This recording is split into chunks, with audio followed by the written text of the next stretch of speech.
श्रीमद्भगवत्पादाय कृष्णपृष्ठाय भूतले श्रीमते भक्ति वेदांत स्वामिनिति नमस्ते सारस्वती देवी गौरवाणी प्रचारिणे निर्विशेष शून्यवादी पश्चात्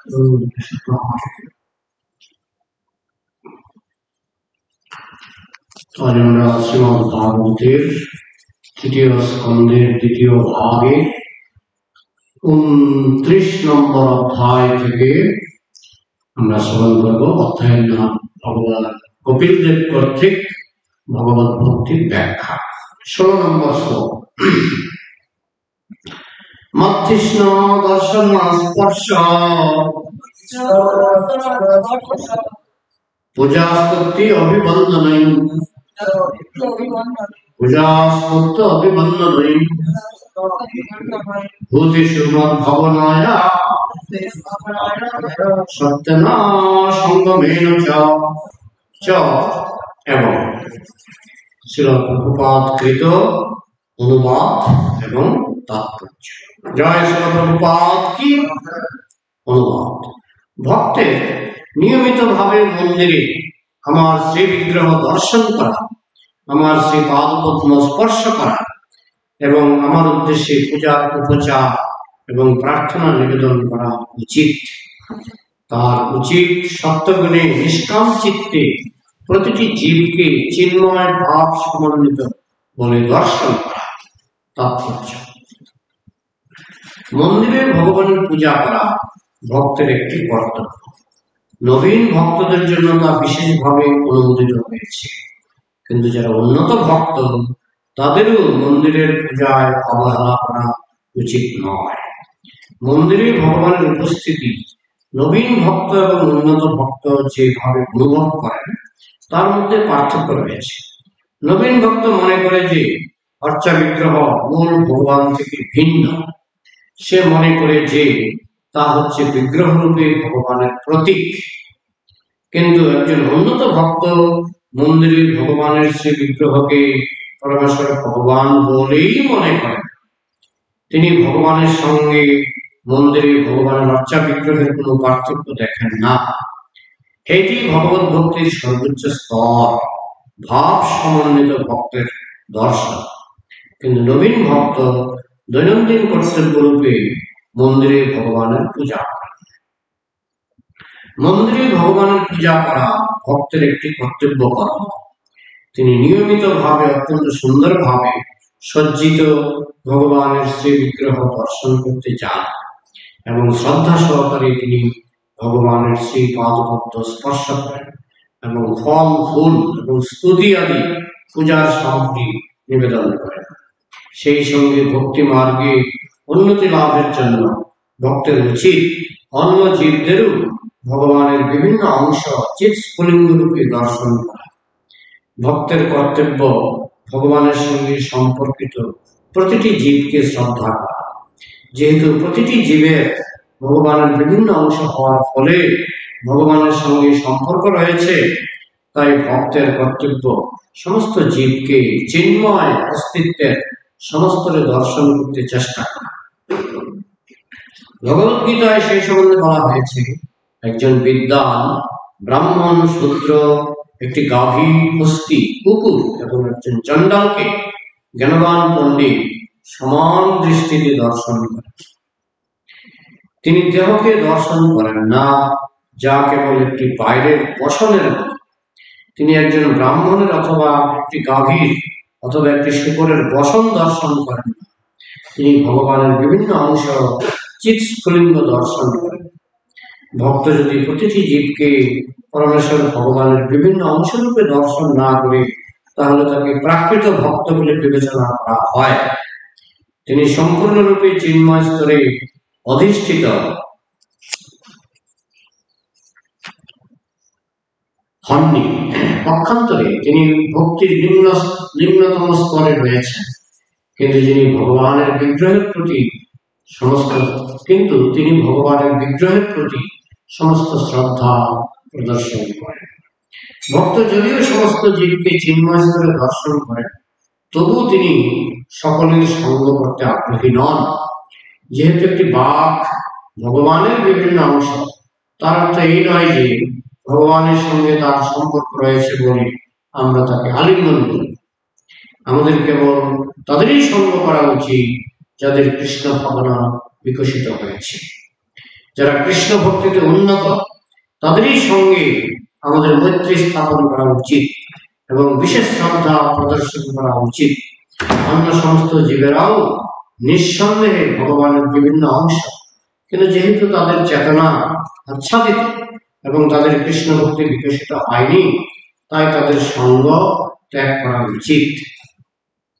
শ্রীল বিশ্বনাথ চক্রবর্তী ঠাকুর বলেছেন যে বৈষ্ণব হওয়া সত্ত্বেও যদি কারো চরিত্র ভালো না হয়, তাহলে তার সঙ্গ বর্জন করা উচিত। যদিও একজন বৈষ্ণব বলে তাকে শ্রদ্ধা করা যেতে পারে, যিনি বিষ্ণুকে পরমেশ্বর ভগবান বলে স্বীকার করেন, তাকে বৈষ্ণব বলে গ্রহণ করা হয়। কিন্তু এও আশা করা হয় যে বৈষ্ণবের মধ্যে দেবতাদের সমস্ত সদ্গুণগুলি প্রকাশিত হবে। শ্রীধর স্বামী সত্যেন শব্দটির অর্থ করেছেন ধৈর্যেন শব্দটির দ্বারা। গভীর ধৈর্য সহকারে ভগবত ভক্তির অনুশীলন করা কর্তব্য। দুই একটি প্রয়াস ব্যর্থ হয়েছে বলে ভগবত ভক্তির অনুশীলন ত্যাগ করা উচিত নয়। ভগবত ভক্তির অনুশীলন চালিয়ে যাওয়া অবশ্য কর্তব্য। শ্রী রূপ গোস্বামী প্রতিপন্ন করেছেন যে গভীর উৎসাহ, ধৈর্য এবং বিশ্বাস সহকারে ভগবত ভক্তি সম্পাদন করা উচিত। আমি যেহেতু ভক্তি সহকারে ভগবানের সেবা করছি, তাই কৃষ্ণ অবশ্যই আমাকে স্বীকার করবেন। এই বিশ্বাস উৎপাদনের জন্য ধৈর্য অত্যন্ত আবশ্যক। সাফল্য লাভের জন্য আবশ্যক কেবল বিধি অনুসারে ভগবানের সেবা সম্পাদন করা।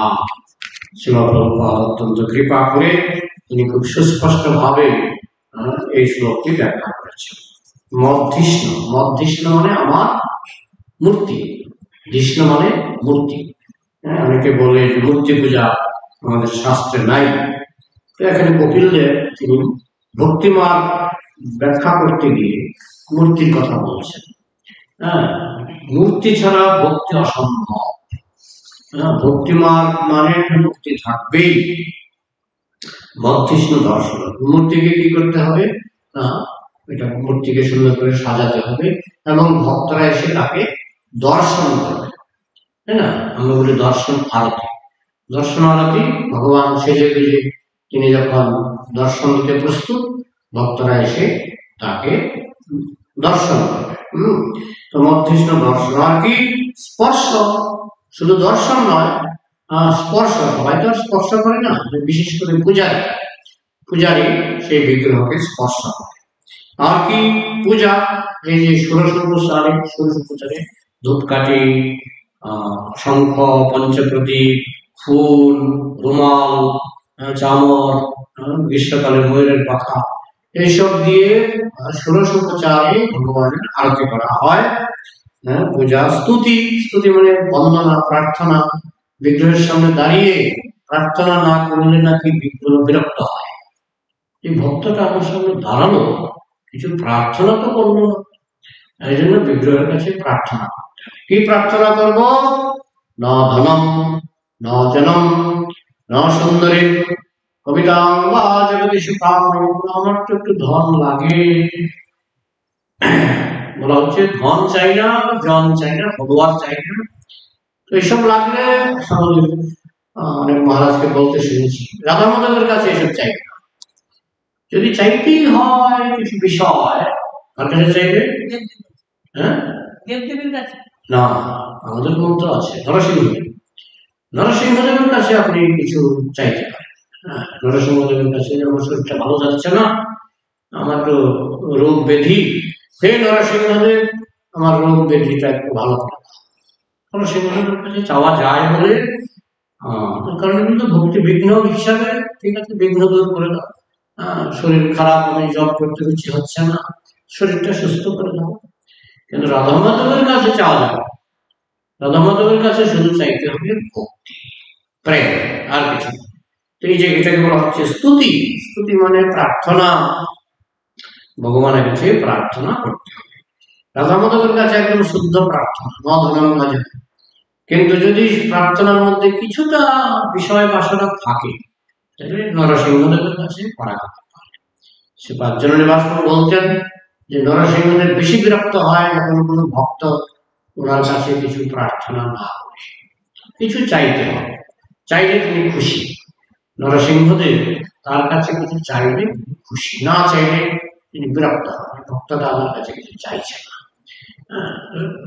ভগবানের কাছেও রাধা মাধবের কাছে আমরা চাইতে পারি, কিন্তু রাধা মাধবের কাছে আমরা কোনো বিষয় চাইতে পারবো না, সেখানে চাইতে হবে শুধু প্রেম, স্তুতি, অভিবন্দনাই, অভিবন্দন করে প্রার্থনা, প্রণতি নিবেদন, ভগবানের কাছে প্রণাম নিবেদন করা। একজন প্রভুপাদকে বলছিল আমার তো প্রণাম করতে ইচ্ছা করে না। প্রভুপাদকে কোনো প্রশ্ন করতে তার লজ্জা করতে না, বিদেশিরা যা প্রশ্ন আসতো করে দিত। প্রভুপাদ আমাকে তো অনেক সময় আপনাকে প্রণাম করতে ইচ্ছা করে না। প্রভুপাদ বলছেন ইচ্ছা না করলেও করবে, কারণ প্রণাম করতে করতে ইচ্ছা হবে, প্রণাম করতে করতে ইচ্ছা হবে। অভিবন্দন, অভিবন্দন মানে প্রণাম। আর কি ভূতেশ মত ভাবনয়া, সমস্ত জীবের মধ্যে কৃষ্ণ দর্শন।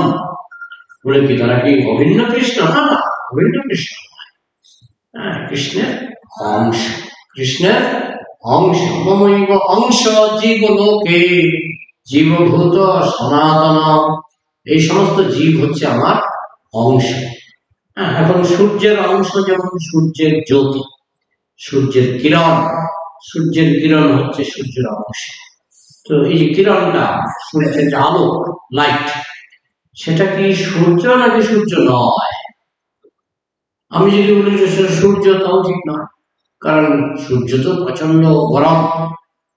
আমার ঘরে যদি সূর্যের কিরণ, যেমন এখন আমাদের ঘরে সূর্যের কিরণ প্রবেশ করছে, আমি তো বলবো না যে আমার ঘরে সূর্য ঢুকেছে, বলবো না। সূর্য ঢুকলে এই ঘর সেকেন্ডের মধ্যে ব্লাস্ট হয়ে যাবে, সেকেন্ডের মধ্যে ফেটে চলছে, তাই না? ছাই হয়ে যাবে সূর্য যদি ঢুকে। কি ঢুকেছে? সূর্যের অংশ ঢুকেছে। অনেকে বলে ভগবানের অংশ স্বীকার করলে, কোনো কোনো ধর্মের মানুষ বলে ভগবানের অংশ স্বীকার করলে কি বলে শিরক, শিরক হয়ে যায়। শিরক, শিরক মানে ভগবানের অংশ স্বীকার করা যায়, ভগবানের কোনো শিরক নাই। আমরা বাংলাতে বলি শরীক, না শরীক। যেমন একটা জমি, তিনজন শরিক আছে, জমির মালিক একজন হলে আমরা কোনো শরিক নাই। আর জমির মালিক যদি তিনজন হয়, একই জমির মালিক তিনজন হয়, আমরা বলি শরিক আছে। এটাকে কোনো কোনো ধর্মে, কোনো কোনো ধর্মে বলা হয় না, শিরক করা চলে, ভগবানের কোনো শিরক নেই। তো এখন সূর্য আর সূর্যের জ্যোতি, আমরা যদি বলি সূর্যের জ্যোতি সূর্যের অংশ, তাতে কি সূর্যের সঙ্গে শিরক করা হলো? নিশ্চয়ই। সূর্যের জ্যোতি সূর্যেরই অংশ, এটা সূর্য থেকে আলাদা কিছু নয়। ঠিক তেমনি আমরা সকলেই কৃষ্ণের অংশ, ব্রহ্মৈব অংশ জীবলোকে জীবভূত সনাতন। আমরা সকলেই কৃষ্ণের নিত্য অংশ। কৃষ্ণ যতদিন, আমরা ততদিন। আমাদের কোনো সৃষ্টি নাই, এটা সনাতন শাস্ত্রের একটা বড় সিদ্ধান্ত, যে ভগবানের যেমন কোনো সৃষ্টি নাই, আমাদেরও কোনো সৃষ্টি নাই। ভগবান অনন্তকাল ধরে আছেন, আমরাও অনন্তকাল ধরে আছি। আমরা ভগবান এখনো আছেন, আমরা এখনো আছি। ভগবান ভবিষ্যতেও থাকবেন, আমরা ভবিষ্যতেও থাকব। আমরা নিত্য, ভগবান নিত্য, এই জন্য বলা হয় সনাতন, সনাতন। যাই হোক, এইভাবে সমস্ত জীবের মধ্যে পণ্ডিতা সমদর্শী, বিশেষ লোকটা বিদ্যা বিনয় সম্পন্নে ব্রাহ্মণে গভীরস্তিনি শনি চৈব সপাকে চ পণ্ডিতা সমদর্শিনা। পণ্ডিতরা হচ্ছে সমদর্শী। একজন বিদ্বান ব্রাহ্মণ, পণ্ডিত ব্রাহ্মণ, তাকে তিনি যেভাবে দর্শন করেন, একজন বিদ্যা বিনয় সম্পন্ন ব্রাহ্মণে গভীর হস্তিনী, গভীর মানে গরু, হস্তিনী মানে হাতি, শনি চৈব মানে কুকুর, সপাক মানে যে কুকুর রান্না করে চন্ডাল, সবাইকে সমানভাবে দর্শন করে পণ্ডিতা সমদর্শী। প্রভুপাদ একটা সুন্দর কথা বলেছেন। তার মানে এই নয় সবই কৃষ্ণের অংশ, তাই সবার সঙ্গে বলাবলি করতে হবে। একটা বাঘ তাৎপর্য ব্যাখ্যা করেছে, একটা বাঘ কার অংশ? কৃষ্ণের অংশ। ও তুমি কৃষ্ণের অংশ, আসো আসো আলিঙ্গন করি, এটা ঠিক না। এটা সাপ কিসের অংশ? কৃষ্ণের অংশ। কৃষ্ণের অংশ, ও সাপ তুমি কৃষ্ণের অংশ, আসো আসো আলিঙ্গন করি, ওইটা ঠিক নয়। তাহলে আমরা কিভাবে সঙ্গ করব? না, যার চেতনা যত বিকশিত তার সঙ্গ আমরা বেশি করি। চেতনা কৃষ্ণ ভাবনায় বেশি বিকশিত তার সঙ্গে মানুষের মধ্যেও ছিল। বিশ্বনাথ চক্রবর্তী ঠাকুর বলেছেন, একজন হয়তো বৈষ্ণব হয়ে গেছে কিন্তু তার চরিত্র ভালো না। হ্যাঁ, আছে আছে, আগের অভ্যাস ছাড়তে পারছে না। হ্যাঁ, তো এখন বিশ্বনাথ চক্রবর্তী ঠাকুর বলছেন তাকে আমরা দূর থেকে, ঠিক আছে বৈষ্ণব মানুষ, দূর থেকে সম্মান করবো, কিন্তু তার সঙ্গ করা চলবে না। হ্যাঁ, তার মানে কি আমাদের সঙ্গটা হবে কৃষ্ণ চেতনা ভিত্তিক। একটা বাঘের কৃষ্ণ চেতনা জিরো, আমরা তার সঙ্গ করবো না। আজকাল দেখা ইউটিউবে বাঘ কালিঙ্গন করছে, মাঝে মাঝে খেয়েও ফেলে, মালিককেই খেয়ে ফেলে। হ্যাঁ, হয়তো 1-2 বছর আলিঙ্গন করেছে, হঠাৎ করে হয়তো এটা যদি খিদে লাগে আর যদি টাইম মতো মাংসটা না মালিককেই খেয়ে, এই হচ্ছে বাঘের খেয়ে। এমনিতে খুব আদর করে, দেখেছি। হ্যাঁ, বাঘ মালিককে আলিঙ্গন করছে, এমন ভাবে আলিঙ্গন করে যে আমরা দেখলে আমাদের ভয়ে পাওয়া। ওরা ভয় পায় না, ওরা পালে আর কি, বাঘকে আলিঙ্গন করে। তো প্রভুপাদ বলছেন আমরা বাঘকে আলিঙ্গন করবো না। তার কারণ হচ্ছে বাঘ যদিও কৃষ্ণের অংশ, কিন্তু তার তো কৃষ্ণ চেতনা বিকশিত হয়নি, তার তো কৃষ্ণ চেতনা আচ্ছাদিত। একটা সাপ কৃষ্ণের অংশ, কিন্তু তার তো কৃষ্ণ চেতনা আচ্ছাদিত। একটা শূকর কৃষ্ণের অংশ, কিন্তু তার কৃষ্ণ চেতনা আচ্ছাদিত। আমরা শুধু তার সঙ্গেই সঙ্গ করব যার কৃষ্ণ চেতনা বিকশিত। ছিল বিশ্বনাথ চক্রবর্তী ঠাকুর বলছেন, কৃষ্ণ চেতনা বিকশিত হলেও সে যদি পূর্ণ মাত্রায়, তার চরিত্র যদি শুদ্ধ না হয়, তার সঙ্গ আমাদের করা উচিত নয়। হ্যাঁ, শ্রীধর স্বামী, আচ্ছা আরেকটা কথা এখানে প্রভুপাদ বলছেন যে বৈষ্ণবদের মধ্যে দেবতাদের গুণ প্রকাশিত হয়। আমি যদি বলি আমি বৈষ্ণব, কিন্তু আমার মধ্যে যদি দেবতাদের গুণগুলি প্রকাশিত না হয়, তাহলে আমি নামেই বৈষ্ণব। না, বৈষ্ণব হইবার মনে ছিল বড় সাধ, তৃণাদপি শুনিছেন শ্লোকে পরে গেলাম বাদ। বৈষ্ণব হইতে মনে ছিল বড় সাধ, তৃণাদপি শুনিছেন শ্লোকে পরে গেল বাদ। বৈষ্ণব হওয়ার মনে বড় শখ ছিল, কিন্তু ওই যে তৃণাদপি শুনিছেন অপরূপী সহিষ্ণু না, ওই শ্লোকে বাদ করে গেলাম। যেভাবে তৃণাদপি শুনিছেন খুব নম্র ভদ্র বিনয়ী, কিন্তু এইটা তো আমার হচ্ছে না। আমাকে কেউ ধমক দিলে আমার রাগ হয়ে যাচ্ছে, হ্যাঁ, আমি মাঝে মধ্যে রেগে যাচ্ছি। তো বৈষ্ণব হইবার মনে ছিল বড় সাধ, মনে বড়ই শখ ছিল বৈষ্ণব হোক, কিন্তু তৃণাদপি শুনিছেন শ্লোকটা যে ঘাসের থেকে নরম হবো, হ্যাঁ, আর কি গাছের থেকে সহিষ্ণু, সেই শ্লোকটাতে আমি বাদ করে গেলাম, বৈষ্ণব হতে পারলাম না। বিশ্বনাথ চক্রবর্তী ঠাকুর তিনি, না এটা ভাগবতে বলা হয়েছে যে বৈষ্ণব হবে তার মধ্যে সমস্ত গুণ। আসল বৈষ্ণব হচ্ছে আসল বৈষ্ণব আর খাঁটি নকল বৈষ্ণবের মধ্যে পার্থক্য, বা আংশিক বৈষ্ণব পূর্ণ বৈষ্ণব পার্থক্য কি? পূর্ণ বৈষ্ণবের মধ্যে 33 কোটি দেবদেবীর গুণাবলী পূর্ণ বৈষ্ণবের মধ্যে প্রকাশিত। শাস্তি ভক্তি ভগবতী কিঞ্চনা সর্বৈর্গুণস্তত্র সমাসতে সুরা হরাম ভক্তস্য কুতো মহদ্গুণা মনোরথনা সতী ভাবত বহি।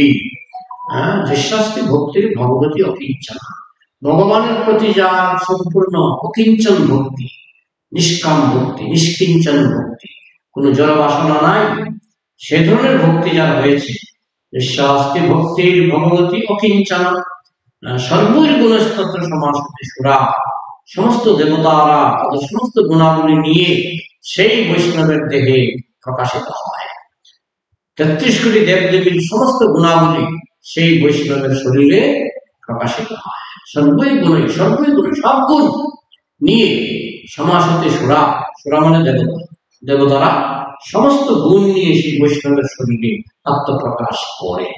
হ্যাঁ, সর্বৈর্গুণস্তত্রই সমাস হতে সুরা মহৎগুণা। আর যে শ্রীহরির ভক্ত নয় তার মহৎগুণ কোথায়? প্রভুপাদকে একজন পোস্টমাস্টার বলছিলেন যে দেখুন, আমি ভক্ত নই কিন্তু আমার মধ্যে সব সদ্গুণ আছে। আত্ম অহংকার বলে আমি ভক্ত নই কিন্তু দেখুন আমি খুব ভদ্রলোক, আমার কোনো দোষ নাই, আমি নিখুঁত। হ্যাঁ, আমার একজন আত্মীয় ছিল, আত্মীয়, আমি ভক্ত নই কিন্তু আমি ভালো মানুষ, ভালো মানুষ। 2-3 প্যাকেট সিগারেট ডেলি খাবো, ডেলি 2-3 প্যাকেট সিগারেট খেয়ে ফেলি, আমি ভালো মানুষ, আমি ভক্ত নই, আমি ভালো মানুষ। নিজের ধাপ নিজে পেটালে তো হবে না। শাস্ত্রে যাকে ভালো বলা হয়েছে, যার কোনো নেশা থাকবে না, হ্যাঁ, মানে চা পান বিড়ি সিগারেট খাবে না, হ্যাঁ, এরকম যে লক্ষণ আমাদের স্কুলে 4খানা লক্ষণ তো থাকতে হবে। লক্ষণগুলো না থাকলে আমি যদি নিজের ধাপ নিজে পেটাই, আমি ভালো মানুষ। কিন্তু শাস্ত্র বলছে হরা ভক্ত শিখত মহৎগুণ, যে হরির ভক্ত নয় তার মহৎগুণ কোথায়? তার মধ্যে বদগুণ থাকবেই। আর যে হরির ভক্ত তার মধ্যে যদি বদগুণ থাকেও সে ভবিষ্যতে পবিত্র হয়ে যাবে। অপিচেত সুদুরাচার ভজতে মামনন্যধা সাধুরেব সমন্তব্য সম্যক ব্যবসিতা হিস। অত্যন্ত দুরাচারী ব্যক্তিও যদি আমার ভক্ত হয় তাকে সাধু বলে জানবে। কেন? অত্যন্ত ঘোলা জল, কালো কুচকুচে ড্রেনের জল, তাকে যদি ফিল্টারে ফেলা হয়, স্টেপ আছে। প্রথমে ঘোলা জলটাকে ড্রেন থেকে তুলতে হবে, এক বালতি ঘোলা জল, সেটা আমাদের ফিটকারি দিতে হবে, ফিটকারি দিয়ে 1 রাত্র রাখতে হবে। তারপরে ঘোলা জলটাকে সেই ফিটকারি দিলে ময়লাটা নিচে চলে যাবে, উপরের জলটা আলাদা করতে হবে। উপরের জলটা আলাদা করে তার মধ্যে হ্যালোজেন ট্যাবলেট মেশাতে হবে। তারপরের দিন আবার সেটাকে আলাদা করতে হবে, ছেঁকে তারপরে সেটাকে ফুটাতে হবে, গরম করতে হবে, ফুটবে, টকবক করে ফুটবে। সেইটাকে বাষ্পটাকে সংগ্রহ করতে হবে। বাষ্পটাকে সংগ্রহ করে আমি দেখেছি কি করে বরফ, পাইপের উপরে বরফ, জলের পাইপ আছে না, তার উপরে বরফ, তো বাষ্পটা বরফের ভিতর দিয়ে পাঠিয়ে দেয়। যেই বাষ্পটা বরফের ভিতর দিয়ে যায়, বাষ্পটা জল হয়ে যায়, সঙ্গে সঙ্গে জল হয়ে যায়। সেই জলটাকে নিতে হবে, নিয়ে সেটাকে ফিল্টারে ফেলতে হবে। সেই জলটাকে ফিল্টারে ফেলার পরে ফিল্টার থেকে জলটাকে খেতে পারবে। কিসের জল ছিল? ড্রেনের জল, হয়ে গেল পানীয় জল। তো কেউ যদি কৃষ্ণ ভক্ত হয় বুঝতে হবে সে ফিল্টারে ঢুকে গেছে, সে হতে পারে ড্রেনের জল, সে ফিল্টারে ঢুকে গেছে। এই জন্য কেউ বৈষ্ণব হলে, আমাদের গুরু মহারাজ বলেন, বৈষ্ণব হলে সে যদি দুষ্ট বৈষ্ণব হয় তাকে উপেক্ষা করবে না, তাকে ফেলবে না। ঠিক আছে, আমরা তার সঙ্গে অত মেশামেশি করবো না, কিন্তু তাকে ফেলবে না। কেন? গুরু মহারাজ বলছেন যে যখন বাড়িতে আগুন লাগে তখন ড্রেনের জল কাজ লাগে কিনা? ড্রেনের জল কাজ লাগে কিনা? ড্রেনের জল দিয়ে আগুন নেভানো হয় না। তাই বলছে কোনো বৈষ্ণবকে ফেলে দেবে না, কোনো বৈষ্ণবকে উপেক্ষা করবে না। ঠিক আছে, তাদের সঙ্গে ঘনিষ্ঠ ভাবে মেলামেশা করবে না, তাদের সঙ্গে শত্রুতা করবে না, কারণ আগুন লাগলে তাদেরও কাজ লাগবে, সেই ট্রেনের জন্য কাজে লাগবে। তার মানে কি, আমাদের খুব সাবধান থাকতে হবে যেন কোনো বৈষ্ণবকে আমরা শত্রু না বানিয়ে নেবে। সব বৈষ্ণবকে ঠিক আছে দূরের থেকে সম্মান করবো, কিন্তু ভালো করে মিশতে হবে, ভালো করে সেবা করতে হবে। বলা হচ্ছে, উপবিশ্বামী বলেছেন, কৃষ্ণের নিজস্ব গিরিতম মনসা ক্রিয়েত দীক্ষাস্তি চ প্রণতিভিশ্চ ভজন্ত বিষম শুশ্রূষয়া ভজন বিজ্ঞ মনন্নমন্ন নিন্দাদি শূন্যদিদম ঈপ্সিত সঙ্গ লব্ধা। বলছে কৃষ্ণ নিজস্ব গিরি, যার মুখে কৃষ্ণ নাম, তাকে শ্রদ্ধা করবে। কৃষ্ণের নিজস্ব গিরিতম মনসা, মনে মনে আদর করবে, মনসা আদ্রিয়ত, মনে মনে আদর করবে। কৃষ্ণের নিজস্ব গিরিতম মনসা আদ্রিয়ত দীক্ষাস্তি চেত প্রণতিভিশ্চ, যার দীক্ষা হয়েছে, আমার দীক্ষা হয়নি আরেকজনের দীক্ষা হয়েছে, তাকে প্রণাম করবে। যার দীক্ষা হয়নি সে তাকে প্রণাম করবে, যার দীক্ষা হয়েছে। দীক্ষাস্তে চেত প্রণতি ভীষ্ট ভজন্তম ঈশ। আর যে ভজনা করছে অনন্য মন্য অনন্য চিত্তে কৃষ্ণ ভজনা করছে, দীক্ষাস্তে চেত প্রণতি ভীষ্ট অনন্য মন্য নিন্দাদি শূন্য, অন্য ভক্তের নিন্দা করে না। লক্ষণগুলি মনে রাখতে হবে, অন্য ভক্তের নিন্দা করে না, তার সেবা করবে। কার সেবা করবে সেটা বলছে, যে অন্য ভক্তের নিন্দা করে না, তার সেবা করবে। এইভাবে রূপ গোস্বামী তিনি কোন ভক্তের সঙ্গে আমাদের কিরকম আচরণ করতে হবে, সেটা রূপ গোস্বামী বলে দিয়েছেন। যাই হোক, যশাস্তি ভক্তির ভগবতীও কিঞ্চন, যে ভগবানের ভক্ত তার মধ্যে সব গুণ প্রকাশিত হবে, শুদ্ধ ভক্ত। যে কাঁচা ভক্ত তার মধ্যে কিছু বদগুণ থাকবে, কিন্তু তাদেরও আমরা উপেক্ষা করবো না, তাদেরকে আমরা তাদের সঙ্গে একটু দূরত্ব থাকবে, কিন্তু তাদেরকে আমাদের মনে মনে আদর করতে হবে।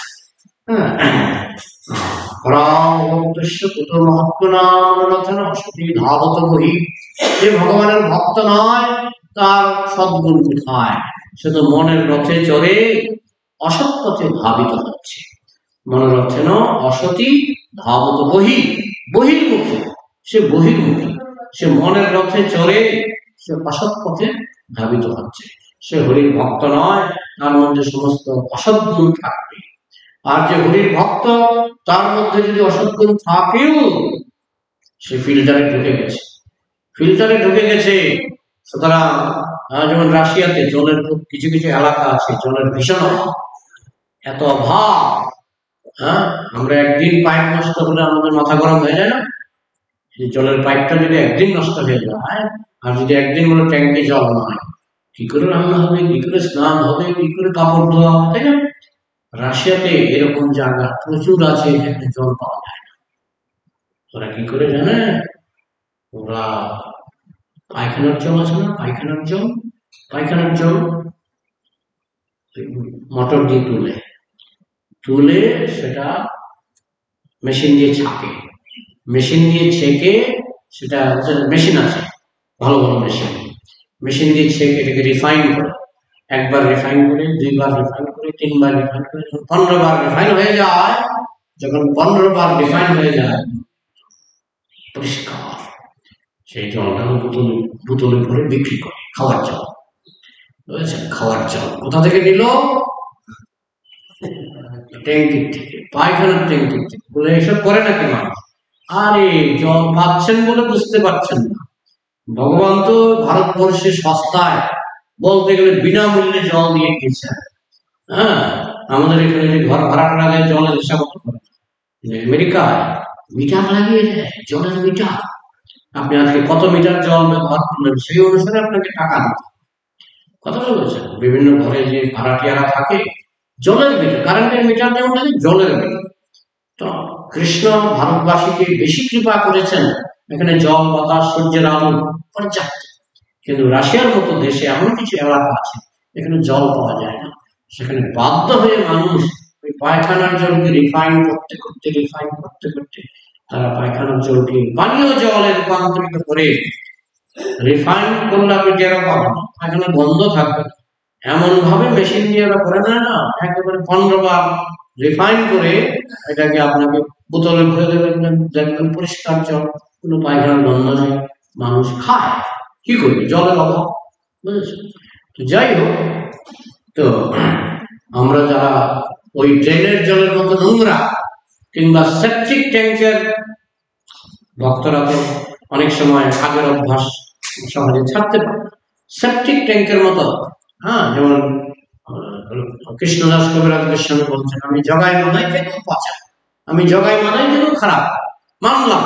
কিন্তু যদিও আমরা বিশ্বাস করি, কারণ কৃষ্ণদাস কবিরাজ গোস্বামী চৈতন্য চরিতামৃতের রচয়িতা, তিনি কি করে জগাই মানাই থেকে খারাপ, কিন্তু তিনি ভাবছেন তার বিনয় যে আমি জগাই মানাই কেন পচা। কিন্তু ফিল্টারে যেহেতু কেউ ঢুকে যায়, সে যদি জগাই মানাই থেকে পচা হয়ও, যখন কেউ ফিল্টারে ঢুকে যায়, সেপটিক ট্যাঙ্কের জল যদি পানীয় জলে রূপান্তরিত হতে পারে, তাহলে একজন দুশ্চরিত্র ব্যক্তিও জগাই মাধাই পাপী ছিল, হরি নামে উদ্ধারিত, তার সাক্ষী জগাই মাধাই। পাপী তাপী যত ছিল, হরি নামে উদ্ধারিত, তার সাক্ষী জাগাই বাধাই। এই জন্য বৈষ্ণবকে বলা হয়, যেমন সোনার দোকানের সামনে ড্রেনের জল আছে না, সোনার দোকানের সামনে ড্রেনের জল জানেন বিক্রি হয়। সোনার হিসাবে জিজ্ঞেস করতেন, সোনার ব্যবসা জিজ্ঞেস করতেন, সোনার দোকানের সামনে যে ড্রেনের জল আছে না, সেই ড্রেনের জল বিক্রি হয় কেন বলুন তো? ওইটার মধ্যে অনেকটা জল কাদা নিয়ে ওরা ড্রেনের মাটি ফাটি সব তুলে দেয়। আমি দেখেছি 5,000 টাকা বিক্রি করেছে আমার এক বন্ধু, তার সোনার দোকান, সামনে ড্রেনের জল 5,000 টাকা, বেশি দাম নেই, 5,000 টাকা দাম নিয়েছে বিক্রি। হ্যাঁ, সব বিক্রি করে দেয়। কি করে না, ওরা সব এই ড্রেনের জল থেকে যত কাদা মাটি আছে সব তুলে অনেক কি করে ওরা জানে, কায়দা জানে, সেখান থেকে হয়তো 1 তোলা আধা তোলা সোনা পায়। ওরা দেখুন জানা আছে, পোষায়, ওদের পোষায়, ওরা কষ্ট করে ওই ড্রেনের জল থেকে সোনা বের করে। এই হচ্ছে সাধু সঙ্গ।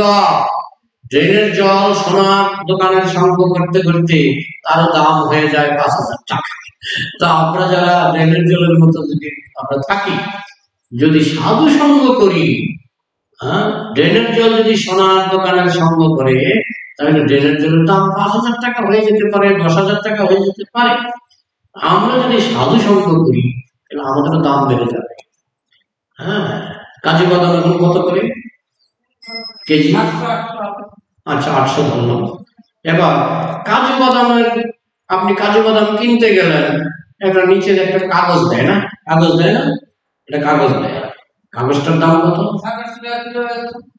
ওই কাজু বাদামের যা দাম, কাগজটারও সেই দাম হয়ে গেল। কেন? সঙ্গ। সঙ্গ, কাজু বাদামের সঙ্গে আছি, এবার আমি কাগজ, আমারও দাম হয়ে গেল 800 টাকা কেজি।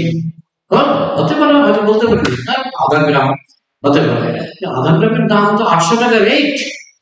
কাজু বাদামের যে রেট, ওই কাগজেরও সেই রেট, তাই না? তো ঠিক তেমনি সোনার দোকানের সামনে যে ড্রেনের জল, তার দাম বেড়ে যায়। কেন? কারণ সে সোনার দোকানে সঙ্গ করে। ঠিক তেমনি আমরা যদি সাধু সঙ্গ করি, সাধু সঙ্গ করলে আমাদেরও দাম বেড়ে যাবে।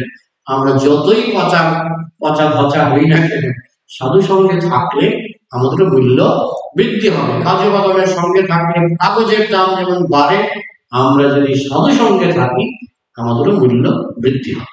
এই জন্য সবসময় সাধু সঙ্গে থাকতে হবে এবং গুণগুলি ফিল্টার করার, আমাদের ফিল্টার করে, যেমন ড্রেনের জলকে ফিল্টার করে পানীয় জলে রূপান্তরিত করা যায়, আমাদেরও জীবনকে ফিল্টার করতে হবে।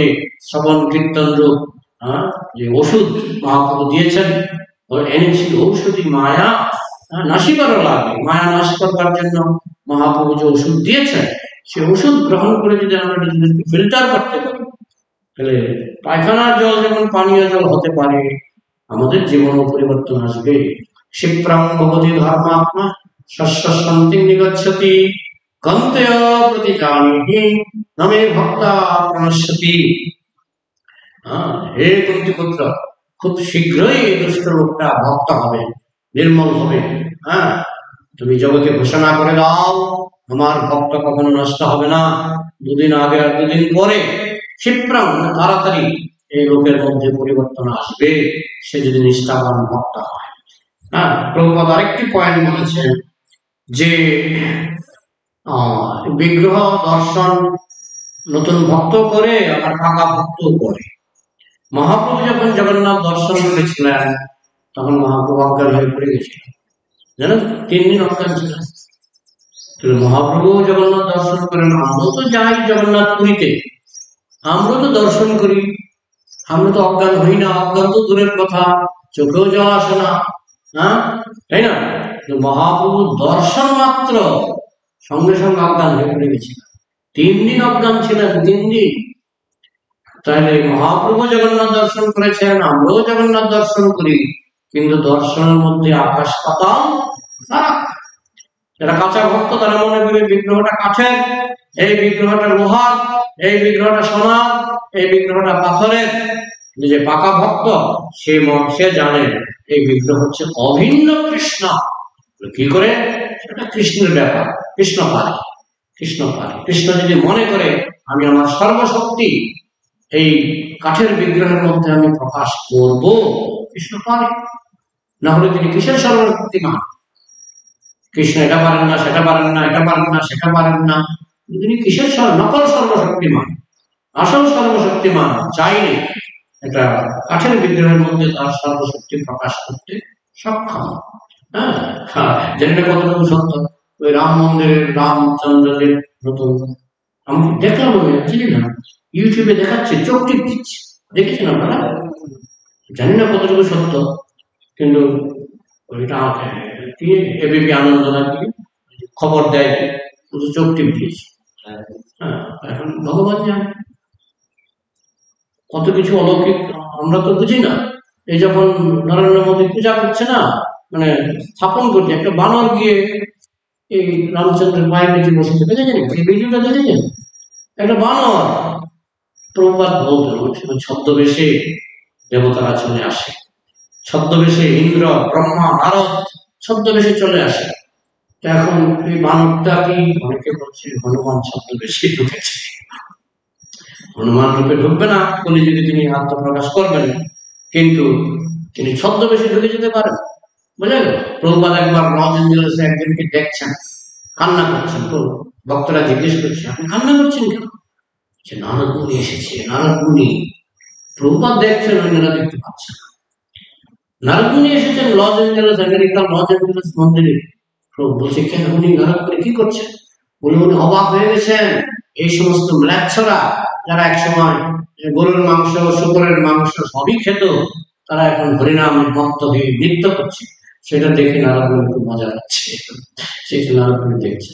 প্রভুপাদ নারদ মুনির দর্শন পেয়েছেন, অন্য ভক্তরা পাননি। হ্যাঁ, তো যাই হোক, তো বিগ্রহ অনেকেই আমরা দর্শন করি, কিন্তু আমাদের দর্শনের যে কোয়ালিটি 0 বা 1% বা 2%। মহাপ্রভু বিগ্রহ দর্শন করে অজ্ঞান হয়ে পড়ে গেছিলেন, 3 দিন অজ্ঞান ছিলেন। কিছুটা তো আমাদের সেই বিদ্যা, কিছুটা তো আমাদের অর্জন করতে হবে। আমরা যেন বিগ্রহ দেখে অন্তত কিছুটা হলেও যেন অনুভূতি হয়। এখানে প্রভুপাদ বলছেন এটাই শুদ্ধ ভক্ত আর কাঁচা ভক্তের মধ্যে পার্থক্য। কাঁচা ভক্ত মনে করে তাহলে কাঠের বিগ্রহ বা অষ্টধাতুর বিগ্রহ, কিন্তু শুদ্ধ ভক্ত সেরকম অনুভব করে না। শুদ্ধ ভক্ত বিগ্রহকে দর্শন করে তিনি মনে করেন স্বয়ং ভগবান এখানে উপস্থিত। হ্যাঁ, একবার সে বাহ্যনিবাস মুখে একজন প্রশ্ন করেছিলেন যে আপনাদের বিগ্রহ কি গ্রানাইট দিয়ে তৈরি? বাহ্যনিবাস বলছেন আপনার বাবা কি দিয়ে তৈরি?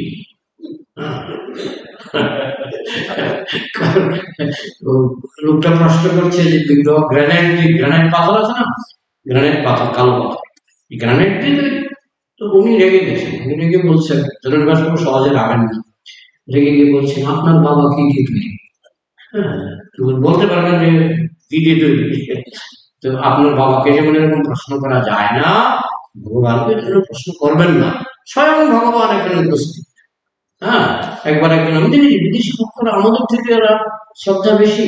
একজন গৌরনীতায় কিনেছে, একটা বিদেশি ভক্ত গৌরনীতায় কিনে পূজা করছে, আরেকজন ভক্তকে প্রশ্ন করছে কত দাম পড়লো?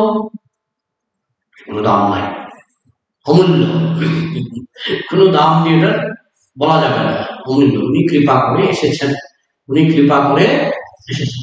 এদের ভক্তি আমাদের থেকে অনেক বেশি। আমি দেখেছি কথাবার্তার স্টাইল, কথাবার্তার ধরন থেকে আমরা বুঝি এরা বিগ্রহকে অভিন্ন ভগবান রূপে স্বীকার করেছে। আর যারা কাঁচা তারা বলে পুতুল, পৌত্তলিক, আইডলশিপ। হ্যাঁ, কিন্তু যারা পাকা ভক্ত তারা জানে অভিন্ন ভগবান। কি করে সম্ভব? তুমি বানিয়েছ, তাহলে তুমি তো ভগবানের থেকে বড় হয়ে গেলে। তুমি তোমার হাতে মূর্তি বানিয়েছ, তুমি তো ভগবানের থেকে বড় হয়ে গেলে। আমি বানিয়েছি, কিন্তু ভগবান চাইলে, ভক্তের ভক্তিতে তুষ্ট হয়ে ভগবান চাইলে ওই মূর্তির মধ্যে তিনি সর্বশক্তি প্রকাশ করতে সক্ষম, তিনি অক্ষম নন। যাই হোক, তো সেইভাবে আমাদের বিগ্রহকে, বিগ্রহের প্রতি শ্রদ্ধা ভক্তি বাড়াতে হবে। যারা কাঁচা ভক্ত বা যারা একেবারে কাঁচা, তাদের কাছে বিগ্রহের কোনো মূল্য নাই। কিন্তু যারা উন্নত ভক্ত, যেমন মহাপ্রভু দেখাচ্ছেন আপনি আচরিত জীবনে শিখায়, তিনি দেখালেন যে তিনি বিগ্রহ দর্শন করে অজ্ঞান হয়ে পড়ে যাচ্ছেন। হ্যাঁ, তো সেই হচ্ছে ভাব। আর আমাদের বৈষ্ণব শাস্ত্রে বিগ্রহের কাহিনীর অভাব নাই। হ্যাঁ, সাক্ষী গোপাল, ক্ষীরচোরা গোপীনাথ, আমি কিছুদিন আগে নবদ্বীপের এক বিগ্রহের কথা বলেছিলাম, যার হাত ভেঙে গেছিল, টোটা গোপীনাথ। বিগ্রহ কাহিনীর অভাব নাই, এখানে বিগ্রহ মানুষের মতো নড়াচড়া করেছেন, লীলা করেছেন। হ্যাঁ, সম্ভব। ভগবান সর্বশক্তিমান, আমি বানাতে পারি বিগ্রহ, কিন্তু এই বিগ্রহের ভিতরে ভগবান কিরকম লীলা করবেন সেটা ভগবানের ব্যাপার। ভগবান যদি দেখে যে ভক্ত খুব উন্নত, তিনি এই বিগ্রহের মাধ্যমে ভক্তের সঙ্গে কথা বলেন। আর ভগবান যদি দেখে ভক্ত কাঁচা, তিনি হাত থেকে তুলে ভেঙেও যেতে পারেন। হ্যাঁ, নির্ভর করে ভক্তের ভক্তির কোয়ালিটির উপর। এখানে রাখছি, কারো যদি কিছু প্রশ্ন থাকে আলোচনা করা যায়। কালনার বর্ণিতে আছে চলন্ত বিগ্রহ। কালনা, হ্যাঁ, দরজা খুলে মিনিটের মধ্যে গেছিলাম, দরজা খুলে বন্ধ করে দেয়, যে একবার নাকি পালিয়ে গেছি। ঝলক দর্শন।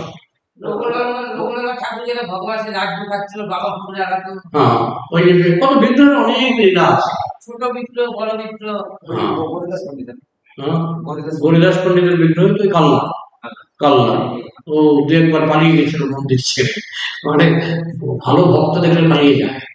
হ্যাঁ, এই জন্য এখন ওরা নিয়ম করে দিয়েছে, আপনি যাবেন, দরজাটা খুলবে, দেখতে না দেখতে বন্ধ করে দেয়। যে আবার আপনি যদি ভালো ভক্ত হন, যদি আপনার সঙ্গে পালিয়ে যান, বা বৃন্দাবনে হাতে জলক দর্শনী হয়, কিছু হয়েছে বাকি বিহারীর কিছু হয়েছে, এক দুইবার পালিয়ে গেছে, ইতিহাস আছে, এই জন্য ওরা বেশিক্ষণ খোলা থাকে যদি পালিয়ে যায়।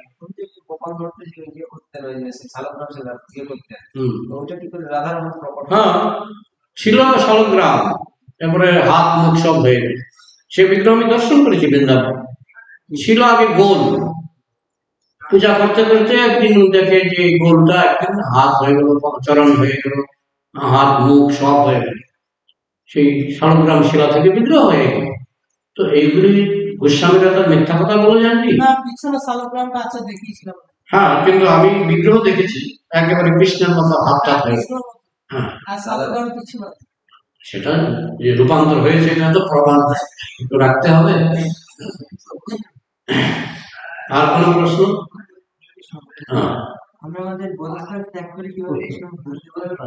সেই জন্য তোমাকে সাধু সঙ্গ করতে হবে। যেমন ড্রেনের জল কি করে পানীয় জল হয়, তাকে মেশিনের সঙ্গ করতে হয়, তো রিফাইন্ড মেশিনের সঙ্গ করতে হয়। তো আমাদের রিফাইন্ড হচ্ছে শ্রবণম কীর্তনম, হরিকথা শুনতে হবে পর্যাপ্ত পরিমাণে, হরিনাম জপ করতে হবে পর্যাপ্ত পরিমাণে, সাধু সঙ্গ করতে হবে।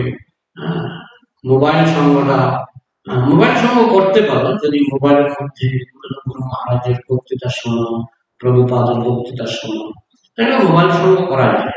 আর না হলে এসব সঙ্গ ছাড়তে হবে, মোবাইল সঙ্গ, তারপর অভক্তের সঙ্গ, এসব ছাড়তে হবে, বুঝলেন? আর এই নববিধা ভক্তি, 9 রকমের ভক্তি অনুশীলন করতে হবে। তুমি যদি সিনসিয়ার হও, আন্তরিক হও, কৃষ্ণ হেল্প করবে, কৃষ্ণ সাহায্য করবে।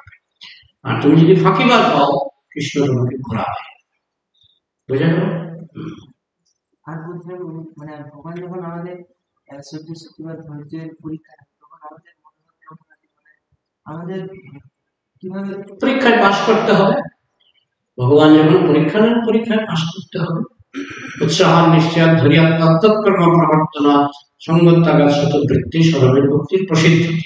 6টা জিনিস ভক্তিকে পুষ্ট করে। তো সেই 6টা জিনিস জানো? উপদেশামৃত গ্রন্থের গোস্বামী ব্যাখ্যা করেছেন, 6টা জিনিস ভক্তিকে বলিষ্ঠ করে। হ্যাঁ, এই 6টা জিনিস আমাকে অর্জন করতে হবে।